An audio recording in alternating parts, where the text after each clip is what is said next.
நண்பர்களே வணக்கம். மெம்பர்ஷிப்போட லாஸ்ட் 2 மாசமாவது கன்சிஸ்டன்சியா ஜிம்முக்கு போவேன்றதுல இன்னைக்கு நாள். நான் எப்பவுமே ஜிம்முக்கு போறத ஃபர்ஸ்ட் பிரையாரிட்டியா வைக்கலாம்னு சொல்லி ஒரு பிளான்ல இருக்கேன்.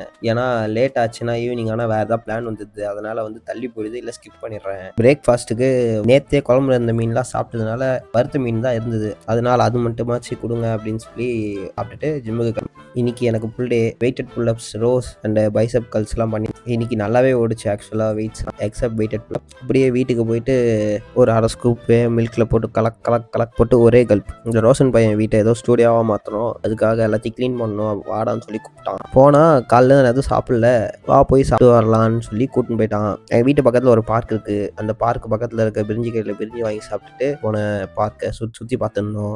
ஒரே நாஸ்டாலஜியாவாக இருந்தது. நாங்களும் 3 பேர் தான் இருந்தோம். நம்ம 3 பேர் சும்மா இருக்கோம், இன்னொருத்தங்க சேர்ப்போம்னு சொல்லிட்டு இன்னொருத்தனை கூப்பிட்டோம். அவன் காருக்கு பெட்ரோல் அடிக்கணும் அப்படின்னா, சரி நாங்களும் வரோம் சும்மா தானே இருக்கோம் அப்படின்னு சொல்லிட்டு வீடு கிளீன் பண்ணதே மறந்துட்டு போயிடும். அங்க போனா அவன் காருக்கு அடியில ஒரு தாய் குடும்பமே இருந்தது. அவனுங்களை வெளியே வான்றோம், வரவே மாட்டானுங்க, நல்லா தூங்கினுதானுங்க போல. ஒரு வழியா போயிட்டு பெட்ரோல் அடிச்சுட்டு வந்தோம். நாங்க 4 பேருன்னு டீ கடையில் போயிட்டு பாதாம் மில்க குடிச்சிட்டு ஒரு வழியா ரூமுக்கு கிளீன் பண்ணோம். ஒரு வழியா வீட்டுக்கு ரூமை கிளீன் பண்றதுக்கே ஒரு டை போச்சு. அதுக்கப்புறம் பசங்க எல்லாரும் வந்துட்டானுங்க. அங்கிருந்து ஒரு குட்டி ஷாப்பிங் போட்டு அங்கிருந்து நான் வீட்டுக்கு போயிட்டு என் இன்னொரு சாப்பிட்டு நானும் டேவை முடிச்சிட்டேன். நாளை சந்திப்போம். பாய் பாய்.